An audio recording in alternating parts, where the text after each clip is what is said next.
xDuoMax here, and today welcome back to episode 4 of my Talk Tottenham series. The series where I just take comments from you guys and give my opinions about it and just have a little rant or discussion about the game that's just happened, or whether a big bit of news has happened regarding Tottenham Hotspur Football Club, because obviously that's the team that I support. Doesn't take an idiot to work that out. And let's get cracking. Spurs played Stoke yesterday. Let's get into it. So I was away in Norfolk for most of the weekend. If you guys are expecting a live reaction video, that's not going to be happening, unfortunately. So that's why I've got this sort of episode and this series going to run alongside that when that's not possible to do. So Spurs played Stoke. I was in the car listening to it on the radio. We won 4-0. Harry Kane, yet again, another hat-trick. I'm going to move on to some more points about that, but a quick hat-trick. A quick point, I mean. 9 games, 3 hat-tricks. Wow. Now that stat is unbelievable, honestly. That is one of the most unbelievable stats. Like, I don't even think that's happened before. I don't know, I'm probably being wrong. It might have happened a long time ago, but I know as of recent years, that is an incredible stat. And that is why he's one of the Premier League's, or one of the Europe's, best strikers. Now, that's what Pochettino said. That's not something I can give my thought on that. I totally agree with it. I think he's unbelievable when he's in form. You could say that about any striker when they're in form, but Kane, he gets back and defends, he's good in the air, he can finish left foot, right foot, it doesn't matter. The amount of times you see a striker not shoot with their weaker foot because they feel like they can't score on that side, and he just makes it look easy. I mean, let's talk about his second goal yesterday, the one from the corner. That technique is unbelievable. That takes much skill. The first one, he gets it out of his foot and pops it into the corner, and the third goal was obviously the deflected free kick. I had to think about that. So 3 different types of goals. None of them were penalties, which a lot of football Twitter will start talking about. He didn't score a penalty, which I'm very happy about. We made Stoke look honestly useless at times. There was one massive moment in the match for Stoke, and that's when Peter Crouch, when it was 1-0 to Spurs, had a massive chance, but Hugo Lloris doing what he does best, and once again denies the opposition from scoring a goal. The amount of times he's done that this season, obviously he can't do that every game. Look at the team, it was the exact team that we played against Gent. Is it Gent or Genk? It was Gent, wasn't it? Again, I keep getting those two mixed up. But honestly, the same team, you just wouldn't have known. Alli bounced back just the way all Spurs fans would have wanted him to. Let's start cracking into some comments you guys gave me. I've got 8 because I believe most of them were the same that I got given. And let's go into a bit of detail. So the first comment is from James. It says, Kane, 3 hat-tricks in 9 games. Like I said, 1 season wonder, now 3 season wonder, hashtag Talk Tottenham. Now, you're exactly right, James. That's 3 hat-tricks in 9 games. The guy is unbelievable. His form is immense. He goes a couple of games without scoring, and then people start slating him. Like, I don't understand that. It's like if Aguero goes a couple of games without scoring, you don't hear nothing. And then when he does score, everyone's like, oh, typical Aguero. Is it not like that yet? Is it not like, oh, typical Kane scoring? I mean, I love it. It's going to keep happening because he's going to stay at Spurs. We're only going to keep getting stronger. He's going to keep scoring more goals. It doesn't matter if it's only Stoke. At the end of the day, he's getting more confidence and he's going to be scoring more goals in the Prem. You need to be battering teams like this if you want to finish high up the league. That's why we are sitting second prior to when I'm recording this, obviously.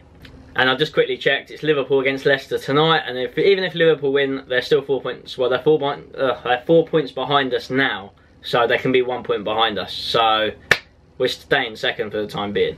Ronan says, how do you feel Dele Alli bounced back, and also what positions do you think need strengthening? Now, I believe I've spoke about the strengthening positions in previous episodes. Dele Alli bounced back 100%. You wouldn't even know what happened in that last game where he got sent off. You just wouldn't know. You wouldn't even know that we played them. Has anyone even mentioned that? If you're a Spurs fan, you're watching this now. Has anyone even mentioned that now? No. They go straight to the Kane hat-trick. That's the talking point. Spurs are second. We're out of Europe, but at this moment in time, I'm not going to say I don't care. I'd love to still be in Europe. I want to win a trophy. United did yesterday. Ibrahimovic saving the day. The guy's a god. But in terms of bouncing back ability from the squad in general, that is unreal, and that's all down to probably Pochettino. Like, I reckon behind the scenes, he must be so good at talking to individual players. The way he probably just spoke to Alli and was like, don't worry about it, don't let it get to your head, you're a class player, just go out there, do what you can do, and the chances will come. And Alli scored. He scored, Kane passed it. So Kane got a hat-trick and an assist. It's unbelievable at times just to watch. The team gel so well. Kabir says, rumours are about Lamella's ban seems likely in my opinion, with the alleged reason for his absence changing constantly. I know. It's honestly so frustrating to see, because every time there's a Spurs injury news, it will say, oh, Lamela's injured. I think the latest one I saw was like hamstring or something like that, when we all know that if it was just that, you'd see him doing light training, or you'd see more pictures. I don't even see many pictures of him. I know Lamela tweeted in January, I think it was the 27th of January, saying, I'm fine, I'm well, I'm just back in my own country with my brother, or I'm back in full training. It was something along those lines. Drop your opinions about that down below. I mean, I don't want to give any exact details because I don't actually know. Like, we don't actually 100% know. I want to see him at the ground. I want to see him sitting in the stand if he's injured, watching the game. I don't know. I want to see him back because he's a vital part of our team. There was a massive stat that said, since Lamela's been injured, Spurs were top of our group stage and we were second in the league. Obviously we are now, but we were literally running riot when Lamela was fit. So what I would do to get him back. The man Bra, who's been on here before, has also said, is 3 at the back our best formation? Now, I would say it is, but only if you've got Rose and Walker, and then you've got Vertonghen, Alderweireld, and at the moment, Eric Dyer. I believe when they play as that back 5, so to speak, with the 2 wingers bombing up and down the wing, that's the formation we need to be playing. Then he can literally shuffle the players about in midfield. You can go with Son, Eriksen, Alli, Dembele, Wanyama. It's just the way, however Pochettino wants them to work. And then obviously Kane's going to be up there. In terms of answering your question, I think that's our best formation at the moment, yeah. Daniel says, what positions do we need to strengthen in the summer? Left back, centre back, wingers and striker? Agree. Any potential targets? So, I've spoke about Eric Dyer not being my favourite centre back, and I'm sure that goes to a lot of you Spurs fans. He's not my go-to. Sorry, that was just my phone beeping. But anyway, Eric Dyer, I love him. I think he's a brilliant player, but centre-back just isn't for him. So if we can bring in another centre-back, that would be excellent. Trouble is, if you bring in another left-back, Danny Rose... At the moment, Danny Rose is first-team football every day. Every time, even with a minor injury, I want to see him over Ben Davies, because he just offers that extra bit of flair, gets forward, he's quick enough to get back as well. Spurs fans in general just feel a lot more confident when Danny Rose is in the side. It's like Ben Davies is the weak spot. But you bring someone who's better than Danny Rose in, and then don't play him, it's a tough one. It is a tough one. You also mentioned striker or wingers. Wingers, I think there's plenty of quick players out there. We'll probably end up signing someone like Zaha in the summer, or someone along those lines. Striker is a very interesting position, because there's a comment that's coming very soon. It might be the next one, it might be the one after, and it's regarding this and Janssen. So we'll talk about that. Graham says, where was this Tottenham team against Gent? Now, I did mention that at the start, and it was just like we're a completely different side against Stoke. It's like the players... I don't want to say the Wembley curse, because we already spoke about that. I don't want to be repetitive. That's why I don't want to upload these too often. But the Wembley game is just... it's got to be. It's got to be playing at Wembley. Because why? Why would that happen? Spurs don't just play bad like that. It was the same team. Are you telling me Pochettino gave different notes? Or... I don't know. I'm kind of lost for words, because the way we played yesterday was sensational and Gent was just ridiculous. Because we actually, well, I say ridiculous, we didn't even play that bad. We just got unlucky with the 2 goals, and that's the way we ended up, well, we ended up drawing that game and obviously losing an aggregate. It must just be a mindset thing. The players just seem to be playing better in the Premier League than they do in Europe.